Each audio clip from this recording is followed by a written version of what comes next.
আসসালামু আলাইকুম ওয়া রাহমাতুল্লাহ। প্রিয় দর্শক, আজকে আপনাদের সামনে আলোচনা করব মৃত্যুর পর মুমিনের আত্মার সঙ্গে কি কি ঘটে। তাই প্রিয় দর্শক, ভিডিওটি না টেনে শুরু থেকে শেষ পর্যন্ত দেখার জন্য অনুরোধ রইল। আর আপনি যদি আমাদের চ্যানেলের নতুন দর্শক হয়ে থাকেন তাহলে এক্ষুনি আমাদের চ্যানেলটি সাবস্ক্রাইব করে রাখুন।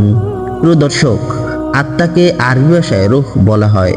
প্রতিটি জীবের শরীরে নির্দিষ্ট সময়ের জন্য আত্মা বিদ্যমান থাকে। ওই সময়টুকুকে আমরা হায়াত বলে জানি। এ ব্যাপারে পবিত্র কোরআনে মহান আল্লাহ তাআলা বলেন, আর স্মরণ করো যখন তোমার রব ফেরেশতাদের বলেন, আমি মানুষ সৃষ্টি করতে যাচ্ছি শুকনো ঠনঠনে কালচে মাটি থেকে। অতঃপর যখন আমি তাকে সুঠম করব এবং তাতে আমার পক্ষ থেকে রূহ সঞ্চার করব, তখন তোমরা তার প্রতি সিজদাবনত হয়ো। প্রিয় দর্শক, শুনুন আত্মার রহস্য। আত্মা আসলে কি তা বোঝা মানুষের জন্য দুরস্কর। তাই পবিত্র কোরআনে মহান আল্লাহ তাআলা আত্মার সরল সংজ্ঞা দিয়েছেন।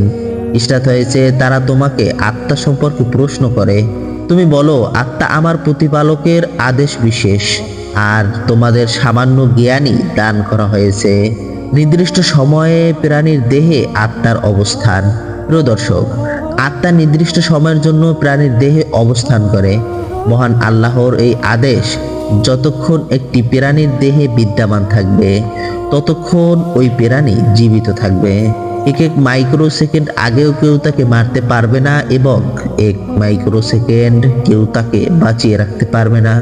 পবিত্র কোরআনে এসেছে, আল্লাহর অনুমতি ছাড়া কারো মৃত্যু হতে পারে না, যেহেতু সেটার মেয়াদ সুনির্ধারিত। সূরা আল ইমরান আয়াত নম্বর 145।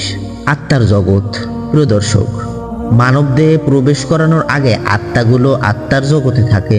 সেখানে যার আত্মার পরিচয় থাকে তাদের সঙ্গে দুনিয়াতে বন্ধুত্ব ও প্রীতির বন্ধন সৃষ্টি হয়।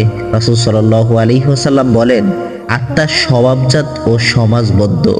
সেখানে সেসব রূহ পরস্পর পরিচিত লাভ করেছিল, দুনিয়াতে সেগুলো সম্প্রীতির বন্ধনে আবদ্ধ হয়ে থাকে। আর সেখানে সেগুলো অপরিচিত ছিল, এখানেও তা অপরিচিত। মৃত্যুকালে ভালো আত্মার সঙ্গে যা ঘটে, মানুষের কৃতকর্মের উপর ভিত্তি করে আত্মা পবিত্র বা অপবিত্র হয়। মানুষ যদি ঈমান আনে, নেক আমল করে, আল্লাহর নির্দেশ পথে চলে, তাহলে তাদের আত্মা পবিত্র থাকে।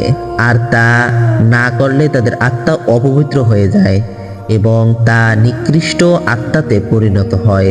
হযরত আবু হুরায়রা রাদিয়াল্লাহু থেকে বর্ণিত, রাসূলুল্লাহ সাল্লাল্লাহু আলাইহি ওয়াসাল্লাম বলেন, মৃত্যুর সময় মানুষের কাছে ফেরেশতা আগমন করে। অতএব মুমূর্ষু ব্যক্তি নেককার হলে তারা বলেন, হে পবিত্র আত্মা, পবিত্র দেহ থেকে প্রশংসিত অবস্থায় বের হয়ে এসো এবং আল্লাহর রহমত ও সুঘ্রাণের সুসংবাদ গ্রহণ করো। তোমার রব তোমার প্রতি অসন্তুষ্ট নন। রূহ বের হয়ে আসা পর্যন্ত তারা এভাবে আহ্বান জানাতে থাকে। অতঃপর রূহ বের হয়ে এলে তারা তা নিয়ে আসমানে আরোহণ করেন।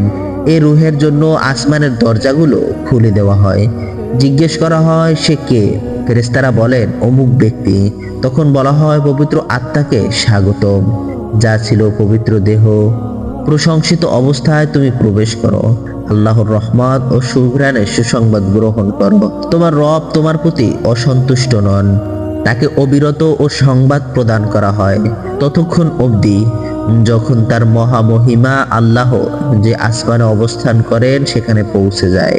মন্দ আত্মার সঙ্গে যা ঘটে, মুমূর্ষু ব্যক্তি পাপাচারী হলে ফেরেশতা এসে বলেন, হে নিকৃষ্ট দেহের নিকৃষ্ট আত্মা, নিনিদ্য অবস্থায় বের হয়ে আসো এবং উত্তপ্ত গরম পানি ও রক্তপুজের সুসংবাদ গ্রহণ করো।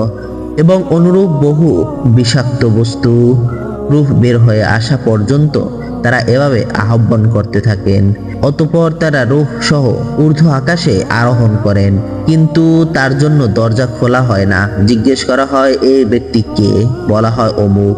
তখন বলে, নিকৃষ্ট দেহের নিকৃষ্ট আত্মার জন্য নেই কোনো সদর সম্ভাষণ।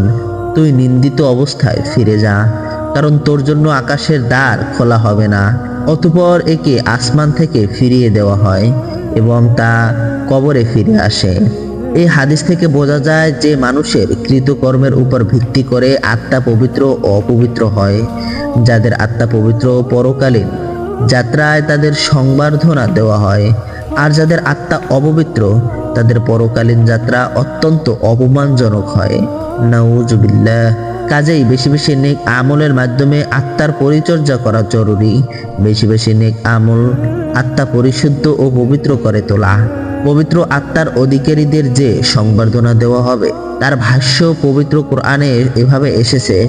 মহান আল্লাহ ইরশাদ করেন, হে প্রশান্ত আত্মা, তুমি তোমার রবের কাছে ফিরে এসো সন্তুষ্ট ও শান্তভাজন হয়ে, আর আমার বান্দাদের অন্তর্ভুক্ত হও এবং আমার জান্নাতে প্রবেশ করো। সূরা ফাজ আয়াত নাম্বার 27 এবং 30।